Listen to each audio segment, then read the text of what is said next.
Kami telah berjuang mempertahankan negara tercinta, tetapi selepas bersara kami dibiarkan bersendirian.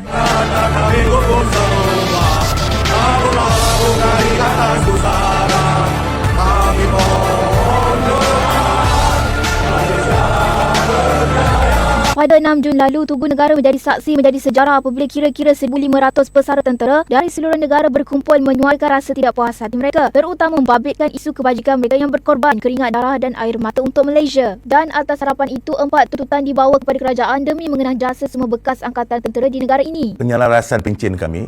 Yang kedua ialah tentang memberi pencen kepada anggota-anggota yang tak berpencen.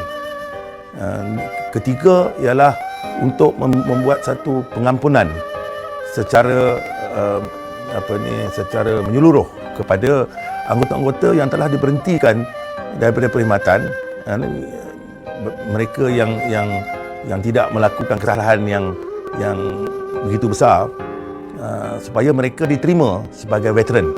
Dan yang keempat ialah supaya kerajaan melihat pada rakan-rakan kami yang telah cedera perang dan cedera semasa latihan dan perkhidmatan, supaya pencen hilang upaya mereka itu dikaji semula. Katanya tuntutan itu dibuat bukan untuk menagih simpati, tetapi melihat kepada kebajikan bekas tentera yang jumlahnya seramai 300,000 orang dan 3/4 daripada mereka adalah golongan B40. Menurutnya, bagi tuntutan penyelarasan pencen terakhir dibuat pada tahun 2013 dan mereka yang masih berkhidmat ketika itu mendapat kenaikan kira-kira 6% daripada gaji bulanan. Namun pesara hanya mendapat kenaikan 2%. Tambahnya, tuntutan itu amat mudah tapi membabitkan hal-hal perundangan, namun tujuan utama ialah untuk mengurangkan jurang perbezaan pencen berkenaan serta hak untuk menerima pencen setelah sekurang-kurangnya 10 tahun berkhidmat. Di sini yang saya mempertikaikan, kalau kita mempunyai peraturan ini tidak dipinda, kenapa kita terima 2% ni tadi? Itu yang pertama. Yang keduanya, penyelarasan pencen ini tidak dibuat bukannya 2013, daripada 2004 tu kali pertama gaji naik, pencen kita tidak diselaraskan. Kali kedua ialah pada 2007 gaji anggota tentera naik, penyelarasan pencen kita tidak dibuat juga. Dan akhir sekali ialah 2013, di mana anggota tentera dinaikkan gaji sehingga 60% dan kita diberi 2%.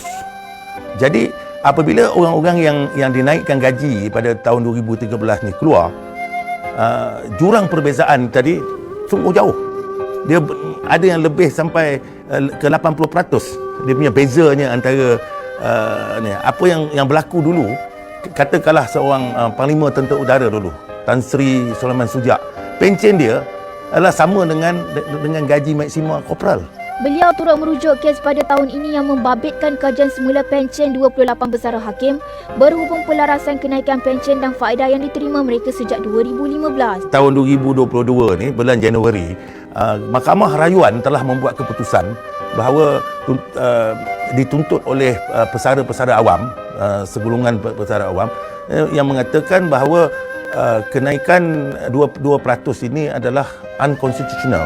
Ini tidak mengikut perlembagaan, kerana perlembagaan kita ada disebut dalam perkara 147 dengan 180, di mana dia mengatakan bahawa pencen ni dia tidak boleh kurang, lebih boleh kan.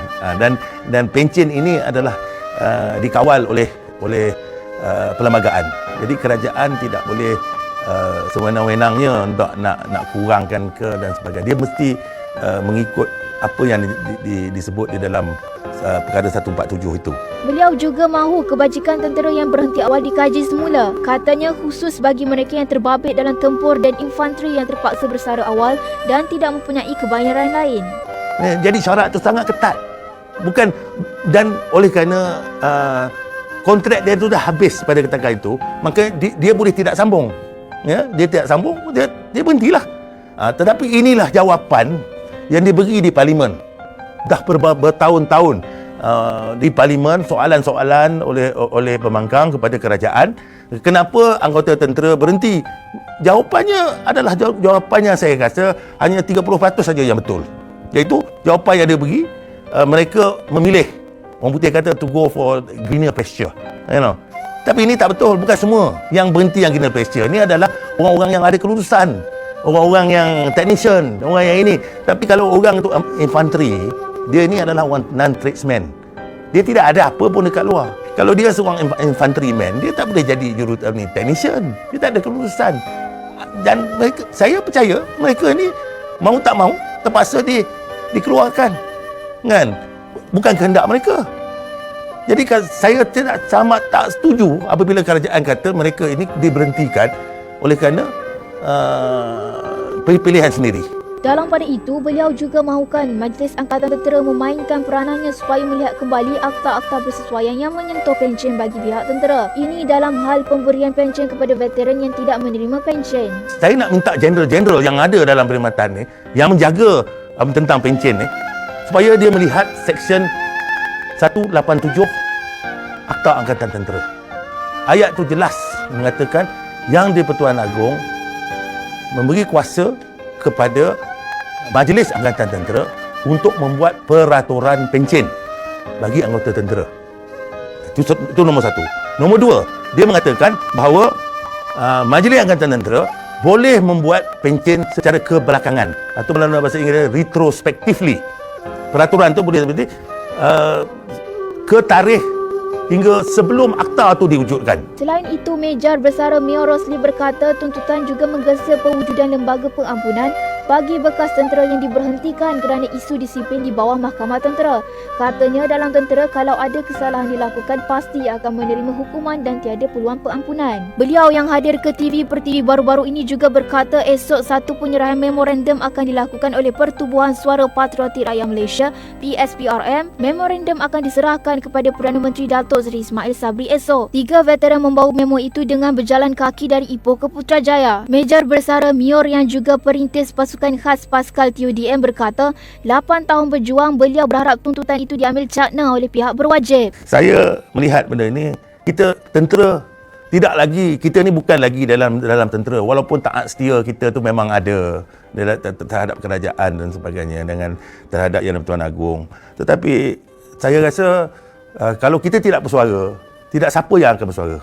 Jadi saya memeranikan diri saya untuk menyuarakan perkara ini supaya kerajaan sedar yang bahawa kita ni adalah salah satu daripada pejuang negara yang menentukan kemerdekaan negara ini berkekalan hingga sekarang. Dan kita ni dipinggirkan begitu saja. Ya? Bukan sekali, banyak kali.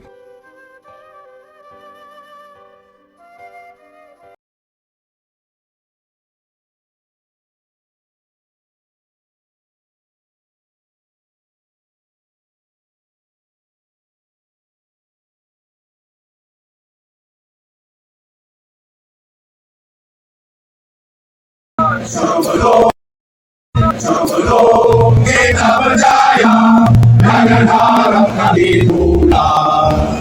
Inilah sumpah pernikahan kita, berjuang kami.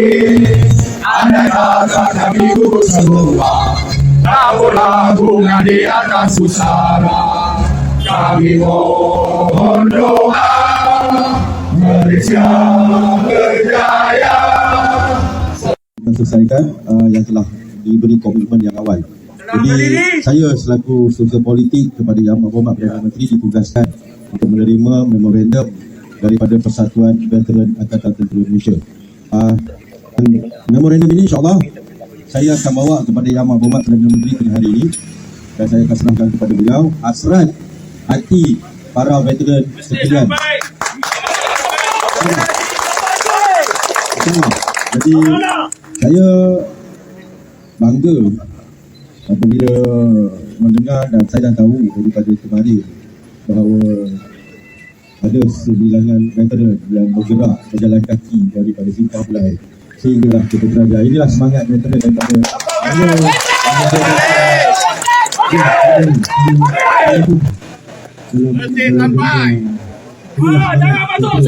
hati-hati berjuang untuk negara daripada awal sehinggalah tahniah veteran-veteran sekalian. InsyaAllah sekali lagi saya ucapkan terima kasih kepada Persatuan Veteran, kepada tuan-tuan dan puan-puan sekalian, ayanda-ayanda, veteran-veteran sekalian, dan insyaAllah sekali lagi saya maklumkan saya akan bawa perkara ini, memorandum ini kepada pengetahuan Yang Berhormat.